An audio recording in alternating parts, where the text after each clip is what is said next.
എല്ലാവർക്കും പുതിയൊരു വീഡിയോയിലേക്ക് സ്വാഗതം. ഇന്ന് ഇവിടെ പറയാൻ പോകുന്നത് CBT nursing and midwifery council UKയിലെ CBT എക്സാമിനെ പറ്റിയാണ്. എക്സാം എങ്ങനെയാണ് നമ്മൾ അതിൻ്റെ ആ ഒരു ക്വസ്റ്റ്യൻ്റെ സ്ട്രക്ചറുകളും അതുപോലെ എത്ര നേരം എടുക്കും എന്നുള്ള കാര്യങ്ങളൊക്കെയാണ് പറയാൻ പോകുന്നത്.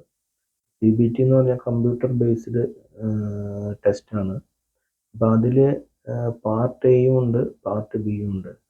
പാർട്ട് എ മെയിനായിട്ട് ചോദിക്കുന്നത് ന്യൂമറിക്കലായിട്ടുള്ള ക്വസ്റ്റ്യൻസ് ആണ്. ന്യൂമറിക്കലായിട്ട് ഉള്ള ക്വസ്റ്റ്യൻസ് എന്ന് പറഞ്ഞു കഴിഞ്ഞാൽ അതിൽ ഒരു സിറിഞ്ചിൽ എത്ര മില്ലിഗ്രാം മരുന്ന് നമുക്ക് എടുക്കണം. അപ്പോൾ അതിൽ നമ്മൾ എന്നാന്ന് പറഞ്ഞു കഴിഞ്ഞാൽ അതിൻ്റെ ആ ഒരു സ്റ്റോക്ക് തന്നിട്ടുണ്ടാവും, അതുപോലെ തന്നെ പ്രിസ്ക്രിപ്ഷനും തന്നിട്ടുണ്ടാവും.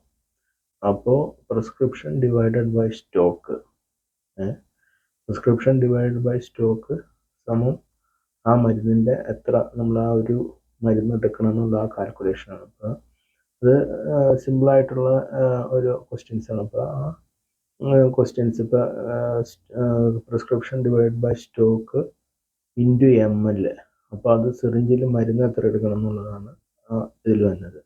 മറ്റേത് പ്രിസ്ക്രിപ്ഷൻ ഡിവൈഡഡ് ബൈ സ്റ്റോക്ക് നമ്മൾ ഗുളികകൾ എത്രണ്ണം കൊടുക്കണം എന്നുള്ളതാണ് അതിൽ വന്ന ക്വസ്റ്റ്യൻസ്. അപ്പോൾ അത് ന്യൂമറിക്കലായിട്ടുള്ള ഭാഗങ്ങൾ ആണ്. അപ്പോൾ അത് നമ്മൾ കാൽക്കുലേറ്റർ ഉപയോഗിച്ചിട്ട് അത് ഇപ്പോൾ പരീക്ഷയിൽ തന്നെ നമുക്കൊരു കമ്പ്യൂട്ടറിൽ തന്നെ ഒരു കാൽക്കുലേറ്റർ ഉണ്ട്. ആ കമ്പ്യൂട്ടറിലുള്ള കാൽക്കുലേറ്ററിൽ തന്നെ നമുക്ക് ചെയ്യാൻ പറ്റും. പിന്നെ വന്നത് നമുക്ക് എന്നാന്ന് പറഞ്ഞു കഴിഞ്ഞാൽ ML എഴുതുന്നത് പ്രത്യേകം ശ്രദ്ധിക്കേണ്ടത് M സ്മോൾ ലെറ്ററിലും L ക്യാപിറ്റൽ ലെറ്ററിലായിട്ടാണ് എഴുതേണ്ടത്. പിന്നെ അത് പാർട്ട് എ ആയിട്ടുള്ള ന്യൂമറിസിൽ പിന്നെ ഈ പോയിന്റ്, അതായത് ദശാംശത്തിൻ്റെ ഇതെന്ന് പറഞ്ഞു കഴിഞ്ഞപ്പോൾ ഒരു 5 മേപ്പോട്ടുള്ളത് നമ്മളത് ഒരു 1 കൂട്ടി എഴുതണം. അപ്പോൾ അതിനൊരു ഉദാഹരണം പറയുകയാണെങ്കിൽ 25.6 എന്ന് പറഞ്ഞു കഴിഞ്ഞാൽ അത് 26 ആക്കുക. അപ്പം അങ്ങനെ ഉള്ള ഒരു ഇത് അത് എല്ലാവർക്കും തന്നെ പാസ്സായി പോകാൻ എളുപ്പമുള്ള ഒരു ഇതാണ് ന്യൂമറിസി. കാരണം നമ്മൾ അതിൻ്റെ ആ ഒരു ഫോർമുല പഠിച്ചാൽ മതി. ഫോർമുല എന്ന് പറഞ്ഞു കഴിഞ്ഞപ്പോൾ prescription divided by stock into ML, ആ ഒരു ഫോർമുല. പിന്നെ വന്നതെന്ന് പറഞ്ഞു കഴിഞ്ഞാൽ ടൈം, അതായത് നമ്മൾ അതായത് വോളിയം ഡിവൈഡഡ് ബൈ അവർ. അപ്പോൾ അതായത് ഈ രണ്ട് ഫോർമുലകൾ നമ്മൾ കൃത്യമായിട്ട് പഠിച്ചിട്ട് പോയി കഴിഞ്ഞാൽ നമുക്ക് ആ കാൽക്കുലേഷൻ ചെയ്യാം, പരീക്ഷ ജയിക്കാനും പറ്റും. അപ്പോൾ അത് ഏകദേശം 15 ക്വസ്റ്റ്യൻ ഉണ്ടാവും. ഈ 15 ക്വസ്റ്റ്യനും 30 മിനിറ്റാണ് സമയം വന്നത്. അപ്പം അത് പാർട്ട് എയുടെ കാര്യങ്ങൾ. അപ്പോൾ പാർട്ട് എയിൽ നമ്മളിപ്പോൾ ഇവിടെ UK എഴുതണമെങ്കിൽ മൊത്തം ടെസ്റ്റിന് 83 പൗണ്ടാവും. ഇപ്പോൾ നമ്മൾ പാർട്ട് എ മാത്രമാണ് എഴുതുന്നത്. ഇപ്പോൾ പാർട്ട് ബി കിട്ടി നമുക്ക്. പാർട്ട് എ മാത്രം എഴുതണമെങ്കിൽ 50 പൗണ്ടാണ് വന്നത്. പിന്നെ വീണ്ടും നമ്മൾ തോറ്റിട്ട് രണ്ടും കൂടെ ഒന്നിച്ച് എഴുതുന്നതിനും സെയിം 83 പൗണ്ട് തന്നെ വരും. പിന്നെ നമ്മൾ പാർട്ട് ബി മാത്രം എഴുതുന്നതിന് 70 പൗണ്ട്. അപ്പോൾ അതാണ് എക്സാം ഫീസിൻ്റെ ഒരു ഇത്. അപ്പോൾ ഈ 15 ക്വസ്റ്റ്യൻ നമ്മൾ 30 മിനിറ്റിനുള്ളിൽ പാർട്ട് എയിൽ എഴുതണം. പിന്നെ അടുത്ത് അത് ഫുള്ള് കാൽക്കുലേഷനാണ് 15 ക്വസ്റ്റ്യൻ. പിന്നെ പാർട്ട് ബിയിൽ വന്നത് ക്ലിനിക്കൽ സംബന്ധമായിട്ടുള്ള ക്വസ്റ്റ്യനുകളാണ്. ക്ലിനിക്കൽ സംബന്ധമായിട്ടുള്ള ക്വസ്റ്റ്യനാണ്. അത് 100 ക്വസ്റ്റ്യൻ ഉണ്ടാവും. അതിന് 2.5 മണിക്കൂറാണ്. അപ്പോൾ 2.5 മൊത്തം 3 മണിക്കൂറാണ് CBTയുടെ പരീക്ഷയ്ക്ക് വന്ന സമയം.